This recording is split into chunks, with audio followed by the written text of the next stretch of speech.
Bonjour tout le monde et bienvenue à ce 13e et dernier épisode du Seb Show dédié à la 37e saison de Survivor David contre Goliath. J'espère que vous allez bien. Comme toujours, si vous voulez vous abonner à la chaîne, activer les notifications, m'ajouter sur Facebook, sur Twitch ou laisser vos commentaires, tout se trouve en dessous du vidéo. Comme toujours aussi, quand vous laissez vos commentaires, essayez de le faire sur les vidéos les plus récents. Ça me permet de faire un meilleur suivi et de vous répondre le plus rapidement possible. Ou d'utiliser vos commentaires dans des vidéos subséquentes. Donc, finale de Survivor. La saison 37 de Survivor a été une super belle saison. Sincèrement, des joueurs quand même éclatants, des revirements de situation assez extrêmes, imprévisibles à bien des moments.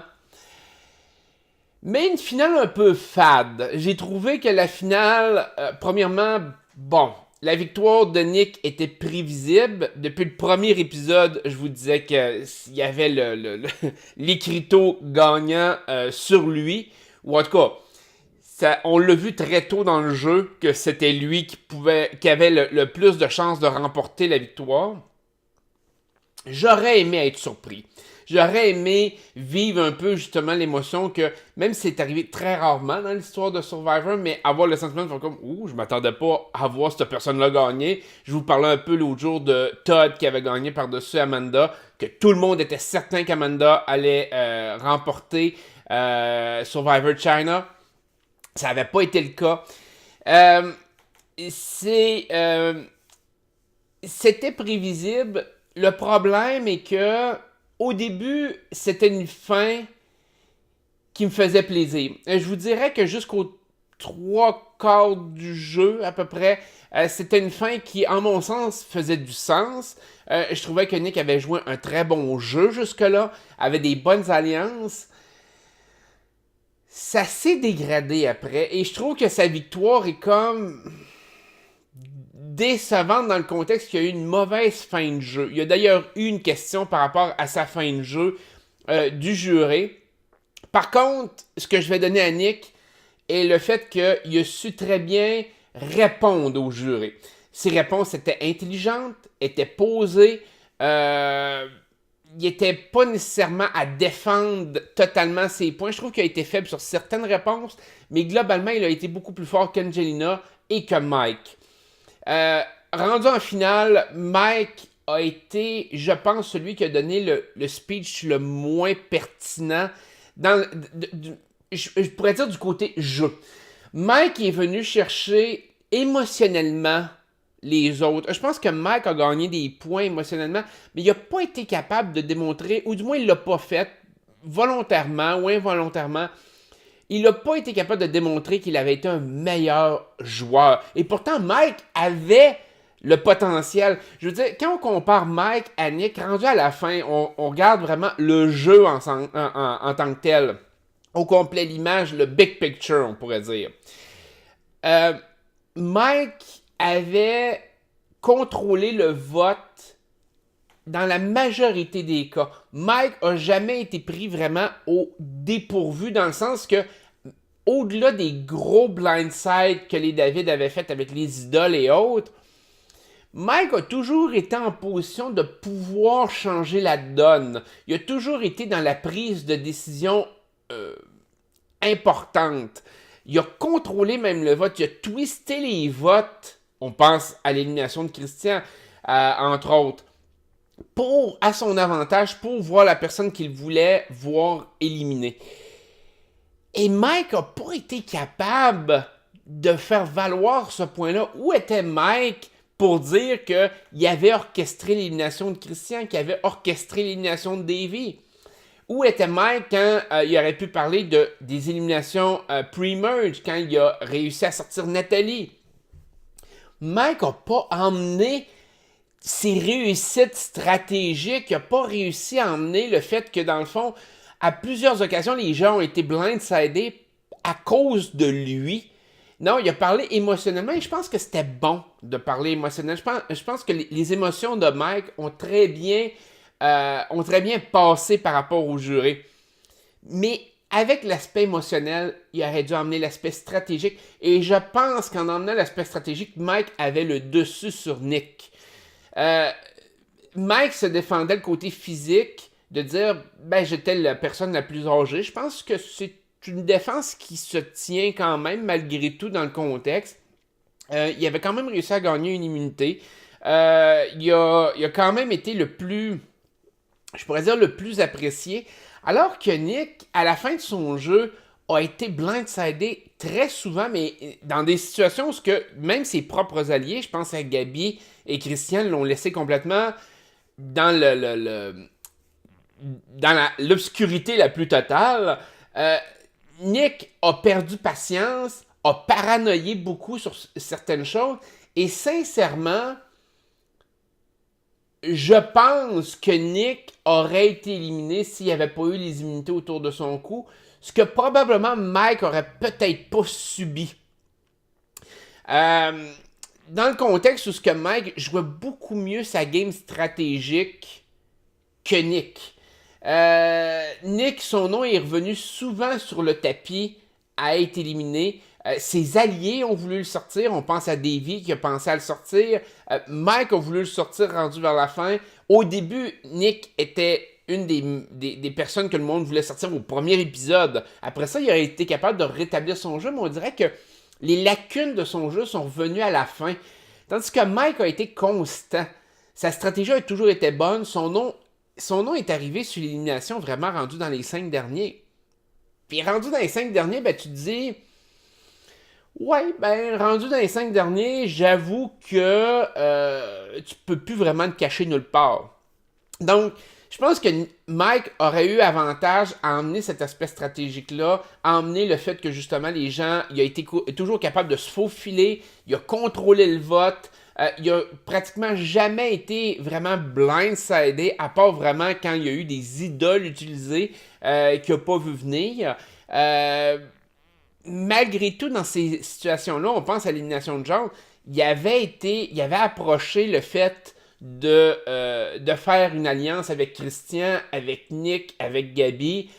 Il avait fait le choix de ne pas le faire. C'est un mauvais choix, à mon sens, à ce moment-là. Finalement, ça s'est avéré quand même bon à long terme. Il a réussi à éliminer... Ça a réussi à faire éliminer certains joueurs d'importance comme John, comme Dan, sans que lui ait de sang sur les mains. Il a eu l'air d'un gars qui avait quand même réussi à rester loyal envers sa tribu d'origine. Mais c'est ça, le speech de fin a déterminé, à mon sens, beaucoup plus le vote. Le jury le dit en rentrant que la majorité des joueurs n'avaient pas la majorité des jurés avait pas une idée fixe sur qui allait voter. Et je pense que Mike aurait pu aller chercher le vote de Nick. Sincèrement. Il s'est juste mal vendu. Vendre l'aspect émotionnel, je pense que c'est super. Ben l'avait fait v'là 2 saisons.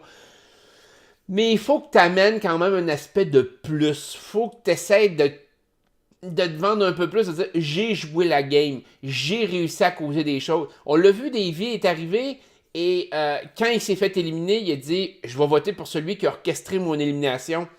Mike a pas pris le lead vraiment pour dire que c'est lui qui l'avait fait, rendu à son speech de fin. C'est... Je pense que ça aurait été beaucoup plus...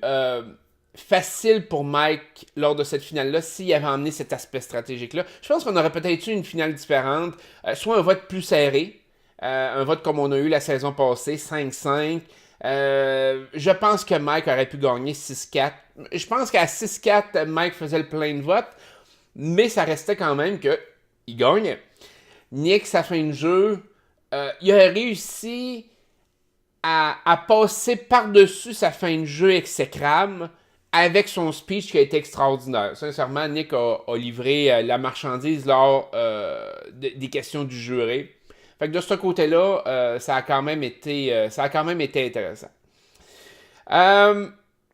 Donc, une fin qui m'a laissé un peu sur mon appétit. Un gagnant que je considère, oui, intéressant, prévisible, mais surtout que j'aime pas sa fin de jeu.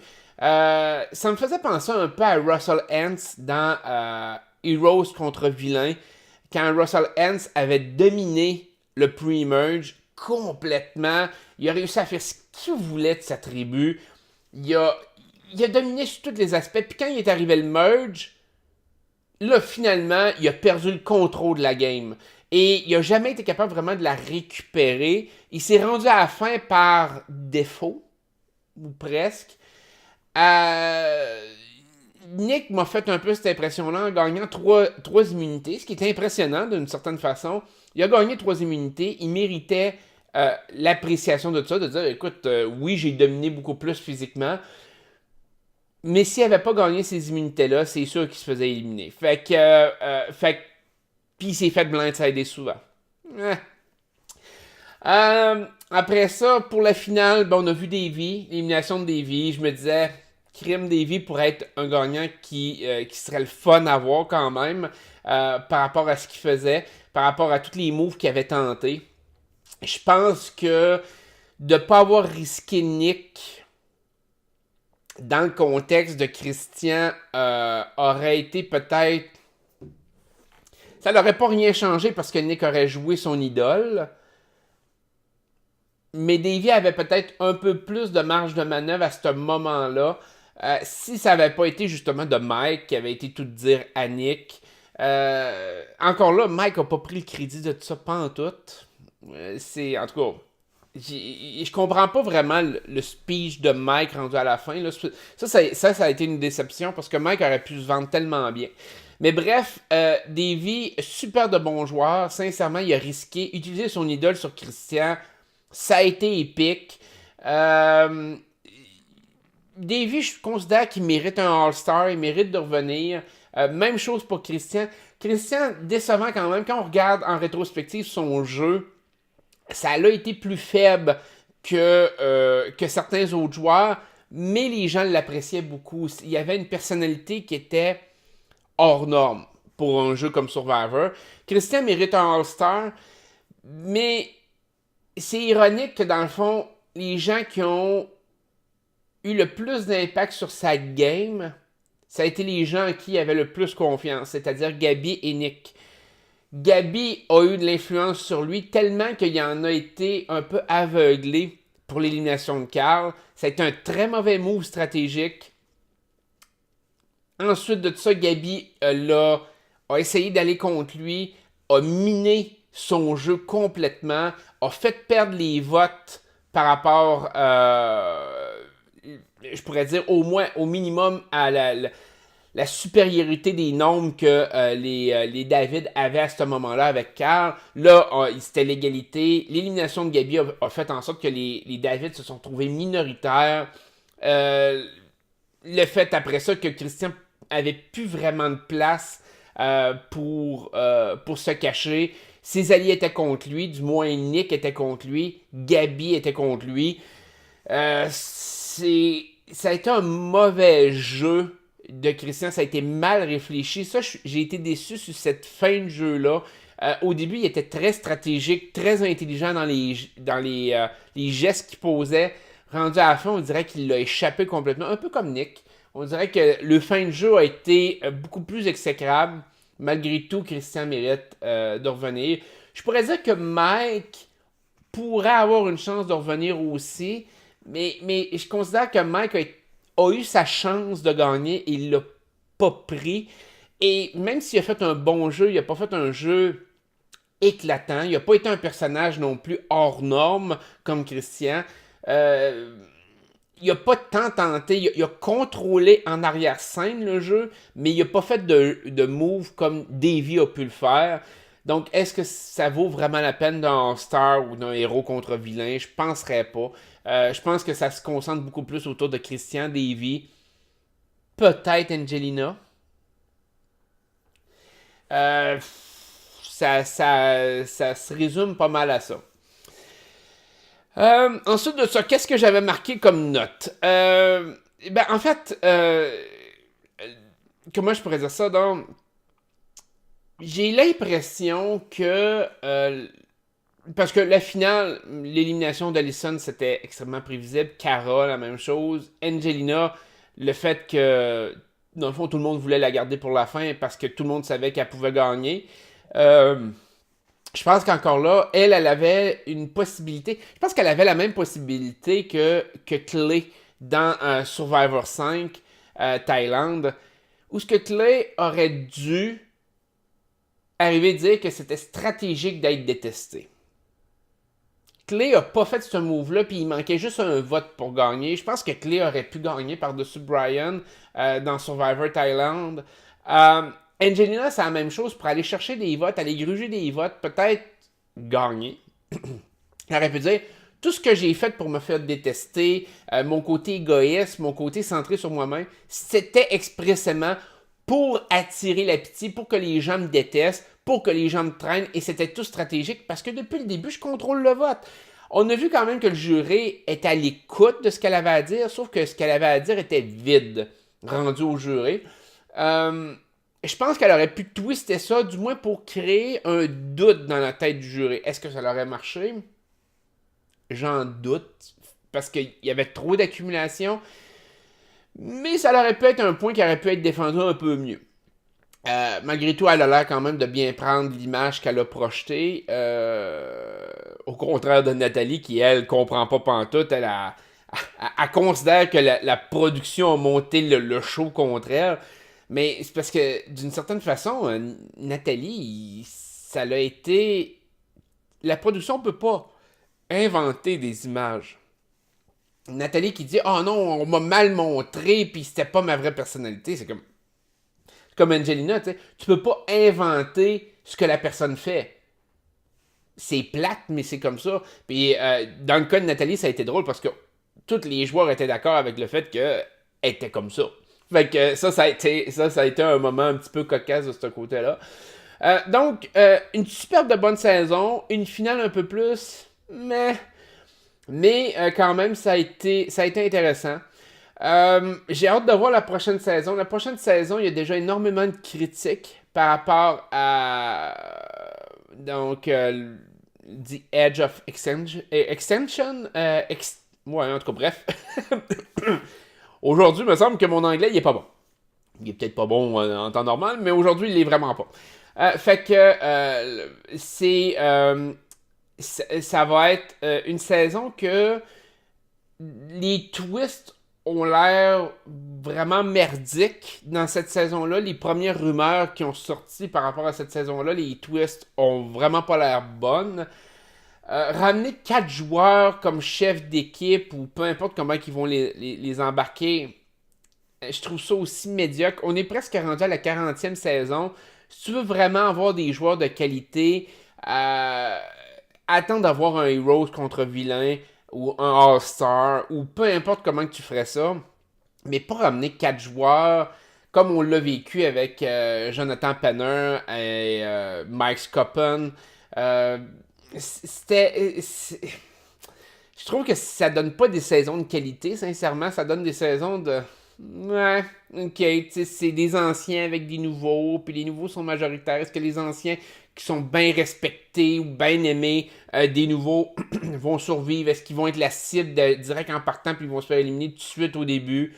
Mais comme je dis, ça c'est une chose. C'est les twists. J'ai hâte de voir si les rumeurs sont vraies. Si les rumeurs sont vraies,